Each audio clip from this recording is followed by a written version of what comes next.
In this lesson, you're going to learn English with the news. We're going to read a news article together so you can learn advanced vocabulary, advanced grammar, and correct pronunciation. Let's get started. Welcome to our article. Today we're talking about US President Joe Biden touching down in Ottawa. Ottawa is where I live, which is why I chose this article. And I'm sure you recognize this man. He's the Prime Minister of Canada, Justin Trudeau. So let me read this headline again. US President Joe Biden touches down in Ottawa. First, let's talk about this phrasal verb, touch down. And notice we have an S on it because it's conjugated with Joe Biden, which represents the subject he. US President Joe Biden, he touches down in Ottawa. Now, to touch down, this means to land, and we use it specifically for a plane. As an example, I could say, my plane just touched down, which means my plane just landed. To be honest, I would say that landed is more common than using the phrasal verb touch down. So if you're already comfortable with using what time does your plane land, my plane just landed, I say keep using it, but at least now you know what it means when you see it. Okay, let's continue on and talk about his trip in Canada. US President Joe Biden arrived Thursday evening in Ottawa for a whirlwind 27-hour visit. Now, first, I want to point out that for everyone who doesn't know, the capital city of Canada is Ottawa. It is not Toronto. I think probably 90% of people think the capital city in Canada is Toronto. That's just not true. Ottawa is the capital city, which is where all the official government business takes place, and which is why President Joe Biden is visiting Ottawa and not Toronto. Toronto is Canada's largest city. Okay, so make sure you know that the next time someone asks you about the capital of Canada. Arrived Thursday evening in Ottawa for a whirlwind 27-hour visit. Okay, what is a whirlwind? Whirlwind. Pronunciation. Whirlwind. A whirlwind. Now, this is being used as an adjective. And we often describe an event like a visit, a meeting, a vacation, a conference as a whirlwind vacation, a whirlwind conference, a whirlwind meeting. A whirlwind visit is simply a visit where many, many things happen in a short period of time. So very active, many different activities. So he's going to go to a lot of different places, meet a lot of different people as well. And that's why you could describe your vacation or a meeting or a conference or even your summer. I had a whirlwind summer. It implies that you did many, many different things. You saw many, many different people. So I would say busy, eventful, see lots of people, things. That's how I would describe it. And this is an adjective. So it's an adjective. So as an adjective, you would put it before what you're describing. Expected to focus on both the friendly and thorny aspects of the Canada-US relationship. Okay, so friendly, you know what that means. What about thorny? Well, thorn is something very sharp, and a thorn hurts you. So that's kind of what you want to imagine. Those aspects of the relationship that are thorny, that can hurt you. So in this case, I would just say the positive aspects of the relationship, that's the friendly aspects, and then the thorny are the negative aspects of the relationship. Because obviously these two countries probably don't share the same opinion on every single topic. They probably have some debate that they're going to have as well. So that would be I would just summarize it as negative, negative. So you could describe your relationship. I have a thorny relationship with my boss, with my coworker. So you're saying, you know, it's negative. There are things that hurt each other in that relationship. Okay, thorny aspects of the Canada-US relationship. I don't know what those aspects are. I guess right here, including protectionism and migration on both sides of the border. So I'm not sure if these are the friendly aspects or the thorny aspects. They don't really specify. Now, actually, before we move on, I want to talk about the pronunciation of Canada because I actually hear a lot of mispronunciation because of syllable stress. So a lot of students will put the stress on the wrong syllable or they won't put any stress on it. So it's Canada. It's not Canada. Canada. Sometimes I hear that where the da is really strong. Canada. No. Canada, Canada, okay? That's how you say it, like an American, like a Canadian. Canada. So this duh is quite short. Canada, Canada. So now you know the capital of Canada, the largest city, and you know how to correctly pronounce it. All of these notes are available in a lesson PDF, so you can look in the description or the comment section to download the free lesson PDF. All right, let's continue on. It's quite a packed schedule. So a packed schedule, this is just another way of saying busy, busy. Now, you could also think of it as crowded because you can say the event was packed. And in this case, packed means crowded. So there were many, many people in the event. So you couldn't really move around. It was crowded. But because we're talking about a schedule, it really more means busy. Now, honestly, you could use our same adjective as before and probably say it's quite a whirlwind schedule, because what is a busy schedule? It's when you do lots of things, see lots of people, meet with lots of people. Well, that's also kind of the definition of busy, right? So you could use our other adjective, whirlwind, or you can use packed as well. And then know that packed can mean crowded at the same time.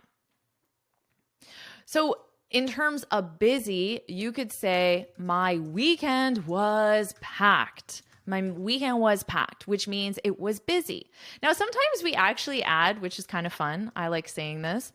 We add the word action in front. Oh, my weekend was action packed. You don't have to say that. You can simply say packed, but that's just an option. Action packed or packed. All right.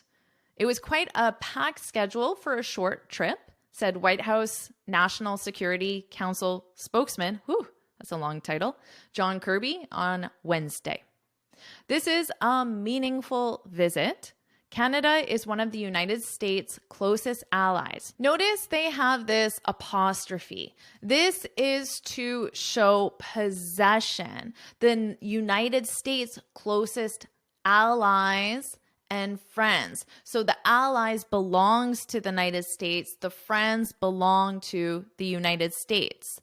So that's why. Now, generally with possession, I would say, that's my friend's shirt.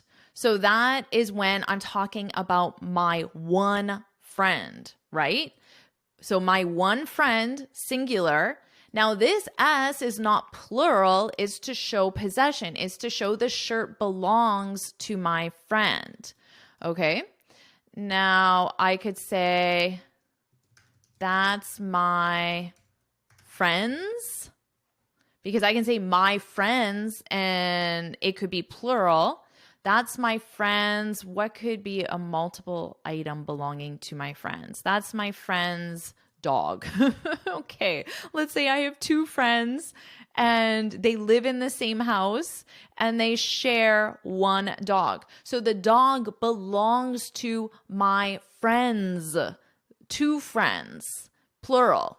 But I just put the apostrophe here because there is already an S. So I don't need to put another S because that looks weird, right? So you don't need to put another S if it ends in an S. And this is to show possession. This is also to show possession.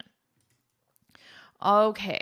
Canada is one of the United States' closest friends and allies and friends, and has been now for more than 150 years. Why is it 150 years? Because that's how long Canada has been a country. It's been 152 or 3 years. That's why they say more than. So since we became a country. This will be the first true in-person bilateral meeting. A bilateral meeting is a meeting between two people.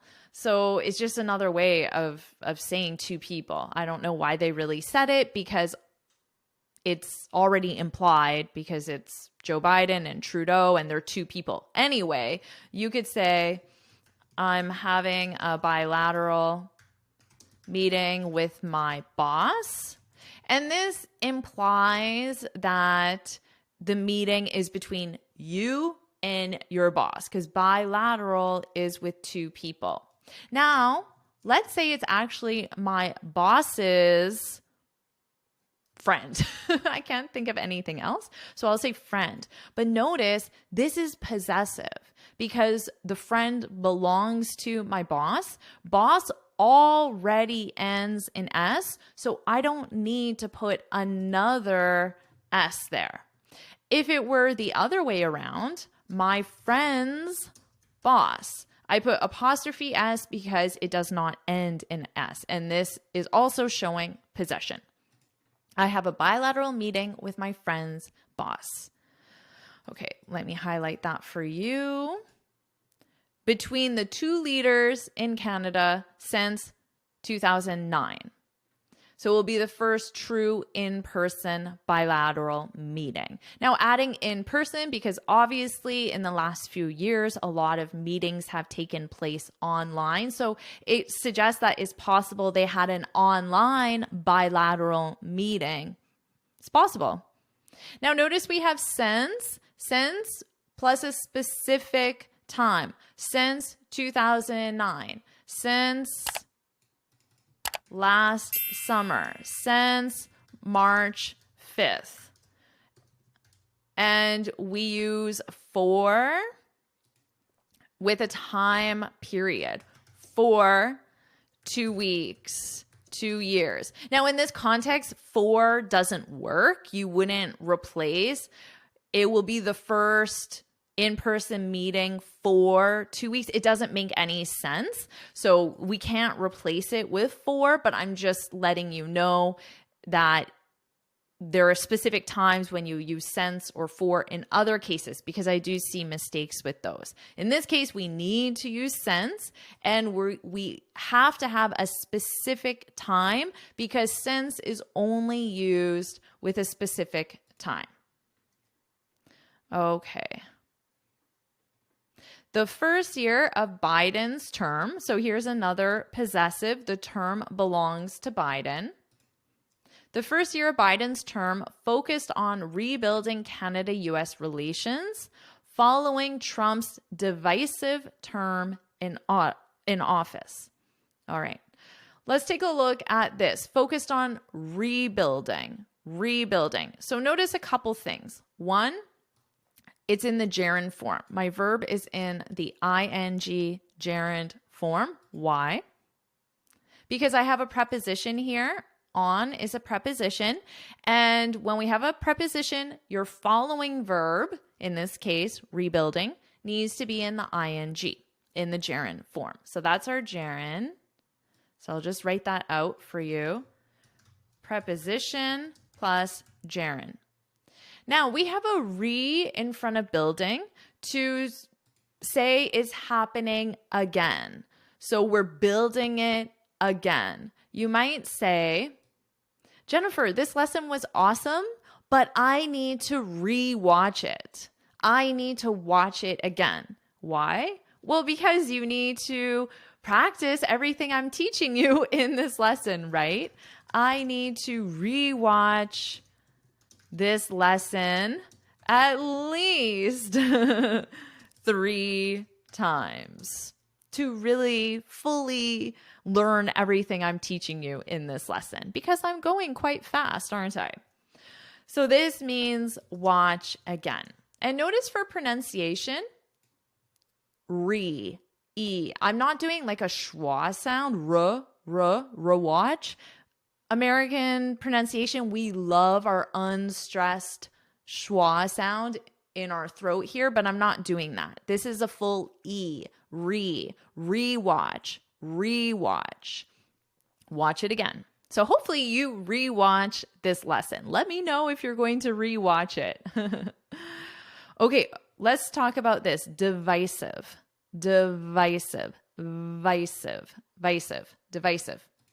Trump's divisive term in office. Divisive comes from the word division,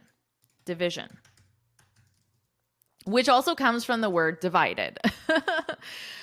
When people are divided, when there's division between a group of people, it means some people think this and other people think that.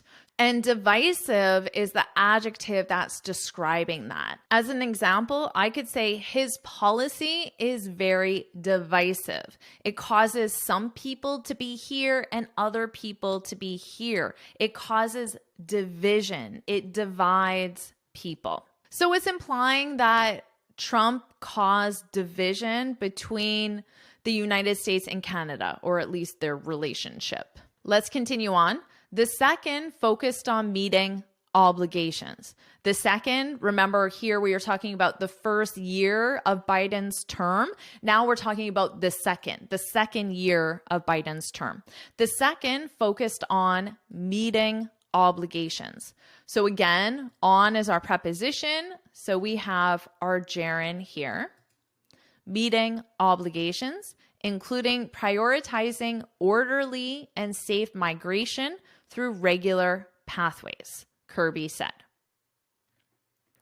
Now, heading into the third year of his term, we use the word head as a replacement to the word go. So you could say going into the third term. Going, or I guess in this case, you might want to think of it as entering, but go, there's movement, right? And enter, there's movement as well. I'm going into the store. I'm entering the store. Now, we do use head a lot.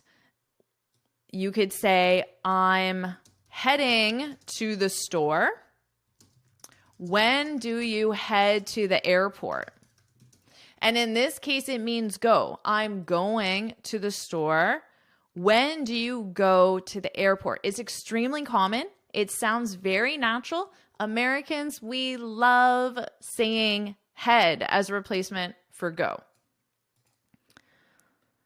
So you can start with these two expressions and then add on some more to your vocabulary once you get comfortable with them.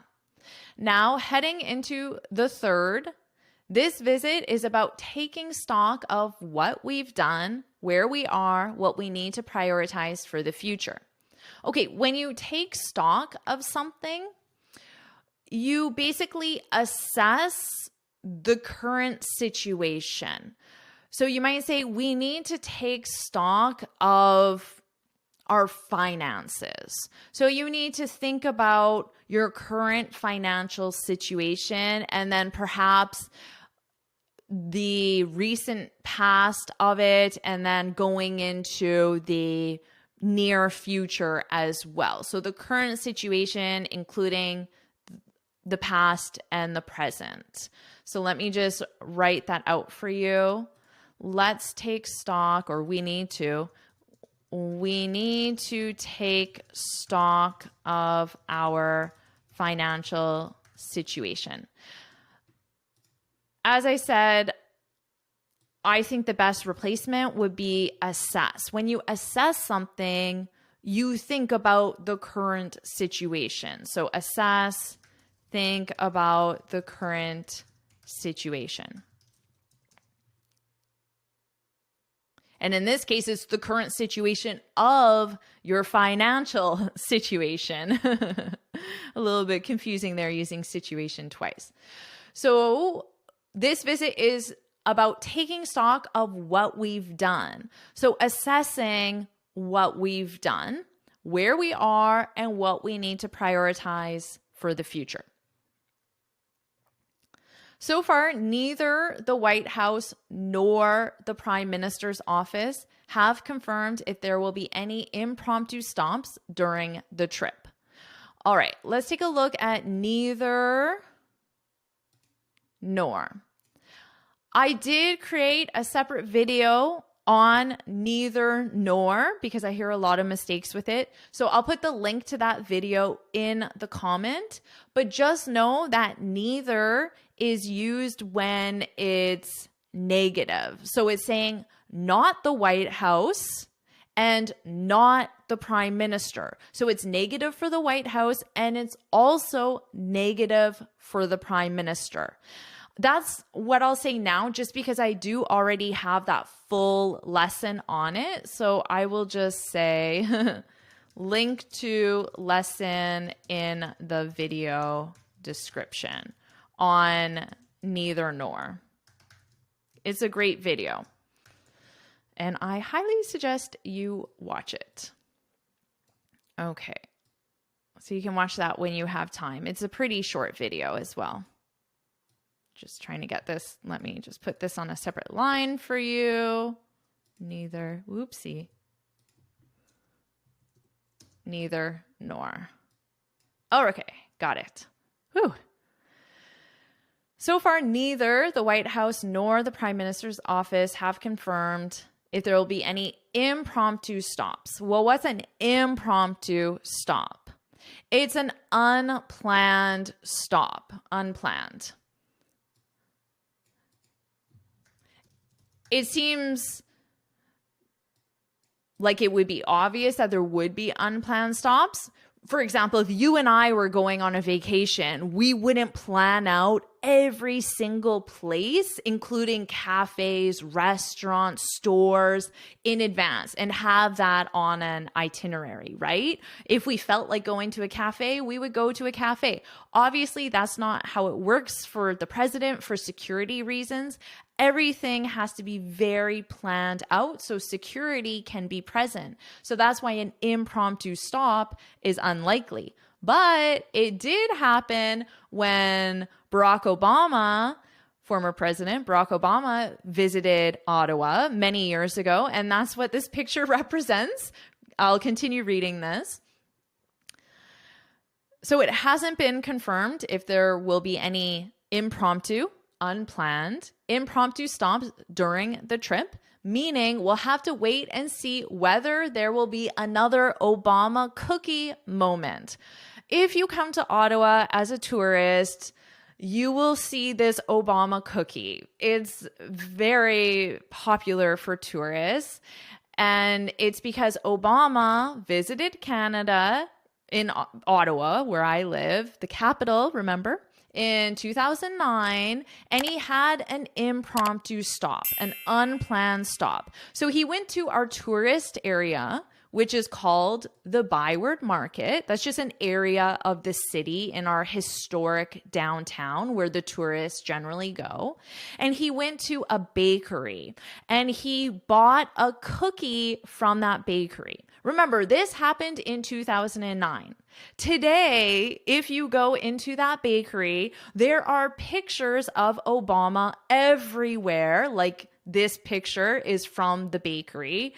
And this is a television. What I'm pointing at with my mouse is a television, and it plays over and over again Barack Obama's trip in Canada from 2009. It's pretty funny because even now it's a big tourist attraction in Ottawa to come see this Obama cookie.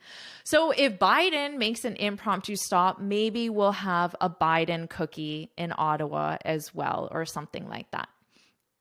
Okay, we'll have to wait and see if there'll be another Obama cookie moment when then US President Barack Obama popped into a bakery in the Byward Market during his 2009 trip.